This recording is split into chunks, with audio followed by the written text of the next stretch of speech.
Welcome to another episode of Sanford Says. My name is Lisa Holder, Chief Communications and Cultural Affairs Administrator for the City of Sanford. Today we have two wonderful guests with us here at City Hall. Julia Brunson, she's the Historic Georgetown Steering Team Community Leader, and Dr. Connie Lester, Associate Professor for the University of Central Florida History Department, as well as with the Riches Digital Archiving Project. Welcome, ladies. Thank you. We are talking about the Florida Emancipation Day event this Saturday in the city of Sanford, May 20th. Yes. We're so excited about this. Julia, take it away. What can we expect, and what can the listeners do to attend? Our mission for Saturday is to teach and have people learn about the Emancipation Day. All of our activities are centered around what happened on May 20th, how we got the information about the emancipation. We want to talk about, let the children understand what that Negro National Anthem means. Who wrote the words? James Weldon Johnson out of Jacksonville. He and his brother did that. And we want the children to know, hopefully they know the words, but if they don't, we want to have them walk away with at least knowing the first stanza of it. So that's one of our things. And then we have other activities that will foster their learning experiences about Georgetown and themselves. Yes, it sounds like it's definitely an educational event. Yes, exactly. And fun. It'll be fun at the same time. Yes, we're going to have fun. It's 12 p.m. to 3 p.m., Hopper Academy, 1101 Pine Avenue in Sanford, Florida, this Saturday, May 20th. And so back to what is the title of the Black National Anthem? What is the title of that It's song? the Negro National Anthem. And it's called? The Negro National Anthem. It says, lift every voice and sing. That's the first line. Okay. Lift every voice and sing till earth and heaven rings. That's it. It's more no more? to it. That's it? Okay. Lines. We'll have to wait till Saturday.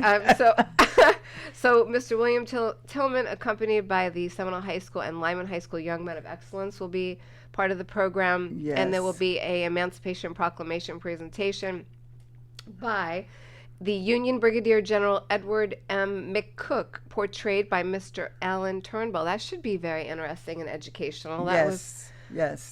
That's a wonderful thing. And then, of course, inspirational songs and stories from the community. Martha Sanders, do you want to talk a little bit about that? Yeah, Martha is a storyteller in our community. And what she does is she really writes the stories herself. She has several that she has done on Miss Williams, one of the members of our church at Historic St. James AME Church. Miss Williams was, I believe, 9 years old when we moved into the building in 1913. And her father was a trustee. So for a long, long time, Miss Williams was the only person living that actually walked in that church for the first time. Right, and we're talking about that beautiful historic church. Of course, you can't talk about Georgetown without that. Right. Exactly. But it is, we're working on that. We should be having our roof pretty soon started up. But we also want to focus the 20th, the Saturday, on the Emancipation Proclamation. Why we even do it. Right. Why it's important. And I would imagine that almost everybody in that audience on Saturday will know or have some relative that was a slave. And when that Emancipation Proclamation came about. Right. I know my grandfather was. So you want to talk a little bit about that? I don't know him. And I haven't had time to do the research on him. Okay. But I remember my father told me he was 9 years old when the Emancipation Proclamation was read and delivered to the people in Florida. Other than that, I just know my grandfather's name and I know where he lived, and that's about it. Right. Well, One this of would these be days. in honor of your grandfather and other grandfathers too. That's I mean, right. to be able to read this proclamation, and then to have this gentleman act as the general and read it will be very, I would say, poignant at Yes. the time of, but very, very poignant. So, Dr. Lester, you're working with our Sanford Museum to coordinate some history about this and make this program even better. Can you share some of the activities or the things that you'll be working with or have worked with? We've worked with the Sanford Museum for a long time, and then began working with Julia in the Georgetown on her Georgetown project, and we have been collecting oral histories. So we did a history harvest back in October, and collected my class. I teach a class in U.S. economic history, and they came and did the oral histories. And couldn't say enough about the wonderful experience they had. So then in March, we were asked back to do the oral histories with the women who are being honored for the project that will be featured on Saturday called Mother Made Me. And so women in the community who had just wonderful stories to tell. And so we will have those on a loop, so you can listen to the stories, you can see and hear them. And we're coming back again in October to do another history harvest. So can we just back up? So for those listening, what is an oral history? If people don't really know what that is, what does it encompass? So an oral history is actually listening to someone tell their story. Simple as that. Simple as that. You usually, if possible, meet with them a little beforehand so you have a sense of the story they're going to tell. So you can give them prompts, Right. But it's not about the person. You're not really interviewing them. You are helping them tell their story. And we have, over the years, we've collected hundreds of stories, and every one is a treasure. Every single one is a treasure. And this is the University of Central Florida working, the Riches Department. The Riches Project. Riches Digital Archiving Project. And so can we share some of the women that will be part of this Mother Made Me presentation? We have, let's see, who do we have? Martha Hardy Sanders was born in Georgetown. In fact, she was born at that maternity home. Oh, really? Yes. Betty Robinson, yeah. Crumity Robinson. She is one of the Mother Made Me. She too, born in Georgetown and grew up there. There are two others, I think. I can't remember them. And what decade are we talking about? When were they growing up in Georgetown? What are we talking about here? Oh, probably the 40s and 50s. Oh, okay. Yeah.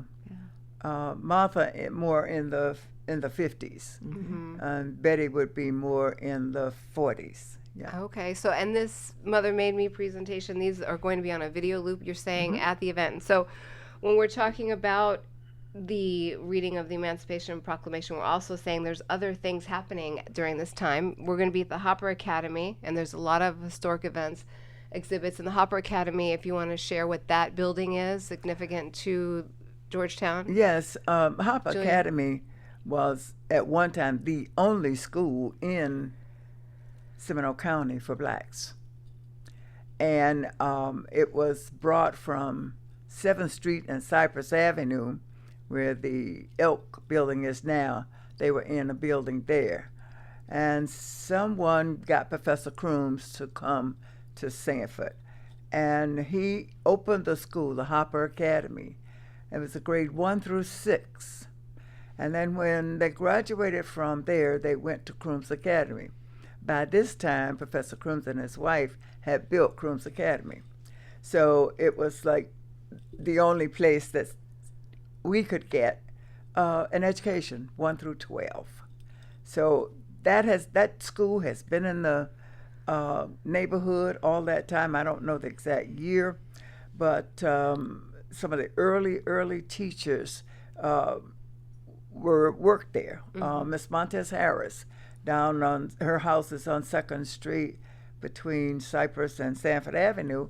was one of the teachers there, original teachers. I think Miss Briggs were there. There were several of them, but that Harper Academy and Historic St. James AME Church were the focal places for blacks to meet, exchange information. If there was a meeting going to be held, it was either going to be at Harper, it was going to be at St. James. So that's the correlation between Harper Academy and Georgetown. Yes, and the building is still standing strong this day. Yes. And there's been some renovations to that historic building. It's in use now, right? Yes, it is in use. And last year they received a grant from the federal government, and so they're going to be finishing upstairs. And I hope that they will be able to get it done by next year when we have Emancipation Proclamation, because we got great plans for that building. They don't know about it yet, but that's what's going to happen. So yes, it is, and they're going to put an elevator in. I do know that. Okay. So we won't have to worry about stairs getting up. But a lot of things are happening at Harper, and we just encourage everyone to come out and help us and see what we're trying to accomplish. Right. And so this is their steering committee. You're led by community leaders like yourself. Steering team led by community leaders like yourself. Yes. And so how can people get involved with your steering team? How do they we meet on the fourth Thursday of each month, 10 o'clock at Harper. At Harper. AM, yeah. At Harper, okay. And it's if people wanted to, if someone was listening and wanted to learn more and be part of it, and they can certainly do that or contact. Yeah, they can look on our website. We have a website, a Georgetown website, and there are emails there where you can link, and someone will pick up the answer to your email. Yeah, and because they've been doing a lot in the community. I mean, so the street topper signs. Yes. All of that. There's a lot going on in the Georgetown community, which is really right in the heart of our downtown area. Also, people pass by it all the time. That's right. And it's been there for how many years are we talking about? 1870. 1870, the historic. I keep asking people all these numbers. Where do I get these numbers from? You're doing great, Julia. So there's going to be a lot of other things. There's children activities, bounce house, vendors, food, and let's see. There's going to be historic exhibits at the Hopper Academy. That sounds very educational. And so what's this Ride to Freedom? Can we talk about that? That's the bicycle ride. I believe there are 3 levels: beginner, middle, and the really experienced riders, they do like 40 miles. Okay. So the times, if you go online and look at our website, and not website, but our Facebook page, and you'll see the times that they start. I think they're going to start out riding around 7:30 or so. Okay. From Harper. And there's going to be a whole bunch of activities and fun things for them to do. I do know that they will leave Harper. They'll go to Goldsboro, the Goldsboro Museum. They'll leave there, go to Altamont so that they can see the Rosenwald School. The Rosenwald School. Okay. Can you share what that is? I'm going to let Dr. Lester tell you about that one. So we worked with Seminole County on the Rosenwald School project. The Rosenwald School was a school that was built in the early part of the 20th century. 1920s is usually when they were built. And they were constructed using a fund that was provided by Julius Rosenwald, who was president of Sears. He was also a trustee at Tuskegee Institute. And so he consulted with Booker T. Washington about the best way to have schools for black students in the segregated South. And he put up money. The community was expected to also put up some money for the school. Sometimes that came, in fact, oftentimes it came from the black community itself. Right. And they raised money in a lot of different ways. cities and counties would sometimes put in some of the money, and sometimes they would have a white patron who would put in some money. But the schools were built using specific plans, and they ranged from 2 classroom schools all the way to much larger schools. If you've ever seen one Rosenwald school, you know exactly Seen what it them looks all. like. Really? And the school in Altamont Springs burned in the early 1960s. And so they rebuilt it. So it's not the original school. They rebuilt it. And they stopped using the school not in the 2010, I think, somewhere along about there. And now they want to use the building but repurpose it and build around it to do other things. I see. And so back in the spring, they were having a day for people who had attended that school to Yes. come and give their oral histories. And we will have those oral histories available too. Okay. And it was really a very interesting day. People gave their oral histories, then they stood around and talked, and Yes. had some of the most interesting stories to come out of that. We also had some people, because it was integrated in the 60s, and we had some people who came who were the first group of white students to go to that school, and it was interesting to talk to them as well. Well, Yeah. thank you for that explanation. And so they're going to stop there, the bike The bike, riders, yes, and then the go last stop will be Eatonville. Eatonville. And you know that's the black town, and they will be at each of these stops. They'll be met with someone who will give them a summary history of the town or the museum or what have you, and then they'll come back to Harper, and I believe that they'll at some point they'll get lunch or snacks and stuff like that. The bike leader down on what is it? Bicicleta. Yeah, that thing. Okay, well, anyway, they are the ones that are getting the bicycle people together. Right. So if you want to ride, of course, you contact them, and they will get you all set up so that you can ride 40.1 miles. Yeah, I think you can choose to either do 12, 25, or 41. But this is the second annual. Yeah, it says Yes, register the with second Bicicleta time. for their second annual Ride to Freedom bike event. And so you get exercise and education at the same time, which is pretty Yes. pretty yes. cool. That's great. All right, so this is this Saturday, May 20th, Yes. 12 to 3 p.m. Meet at Hopper Academy, 1101 Pine Avenue, Sanford, Florida. Is there anything else that we need to say? It's free, right? There's going to be a Oh, lot yes, of children. It's yeah. an educational event, a lot of children. And also, we have Activities. vendors who will be there. They'll bring their wares, and of course, they'll have them for sale. But this is the thing where we don't make any money. The vendors just come and they set up, and they enjoy the day also. Don't forget about the food vendors. We have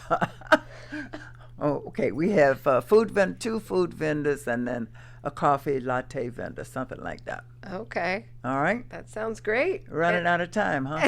Well, I was going like that because I want to hear more about what food vendors you have. Now that we're running out of time. Oh, okay. Well, Yeah, I'm spinning my finger here. Everyone who's we got listening. we got one food vendor who will be doing fried fish and French fries, and then another food vendor that will do hamburgers, chicken, and hot dogs, and then the coffee wagon will do coffee, lattes, and whatever that other stuff is. That's really wonderful. Yeah, so it's larger than what we did last year, and we're thankful for that because we want this to grow every year. Sure. Yeah.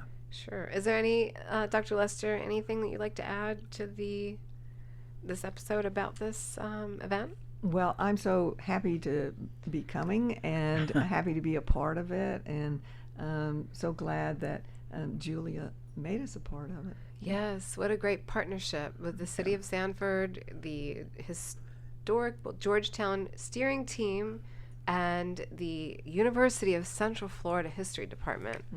Yes, Thank there's you. one other thing I What's want to that? say before we leave. We could not do this without the cooperation and the assistance and support of our city preservation planner, Julie Schofield. Oh, sure. And also, I got to do a pitch for the mayor. The mayor is fantastic.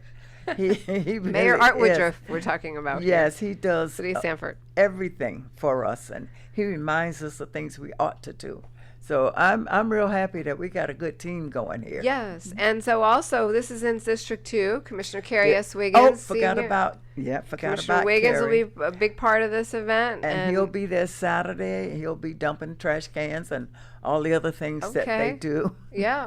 So Uh-huh. thank you for that, and thank you, Commissioner Wiggins, Mayor Art Woodruff, and Julie Schofield, who is the City of Sanford's historic preservation planner, and does a great job with all kinds of events like this as well. Yes. As in sort of behind the scenes, right? What else? One other thing, since the last time we talked, Georgetown has a preservation ordinance. Okay. Yes, that's big news. It is. Nobody now can go into Georgetown and tear a house down just because they don't like it. Right. They got to come through Julie Schofield. Well, I think that's pretty awesome because you talk about this neighborhood is 1870s and so, Yes. and these homes need to be restored just like any other, neighborhood here in Yes. Sanford. Yes. And so that was a big, huge We accomplishment. worked on that a whole year, so Yes. that's a good one. That I would clap my hands for that one because that was really, and Julie, Thank of you. course, yes. So congratulations on that. Definitely. All right. Well, there you have it. We're talking about the Florida Emancipation Day event this Saturday, May 20th, right here in the beautiful city of Sanford. Stop by. You can learn more about it on the city's Facebook page. We have the flyer up there, and then the steering committee, Georgetown Steering Committee, has their own Facebook and website as well Yes, for more we have a information. Georgetown steering team Facebook page. Okay, there you go. So, yes, follow us and get more information, but we should see you out there Saturday. Should be good weather. Not expecting. We live in Florida. We don't know, but It's good. yeah, it's a great time of the year to hold this, obviously, for a very good reason. All right. Well, thanks for being on the show, Dr. Lester and Julia Brunson. It's been a pleasure. This is Lisa Holder, Chief Communications and Cultural Affairs Administrator for the City of Sanford. Thank you for listening to this podcast episode, and you can subscribe to your favorite podcast wherever you listen to your podcast and on the city website at sanfordfl.gov. Thank you. See you Saturday. Bye now.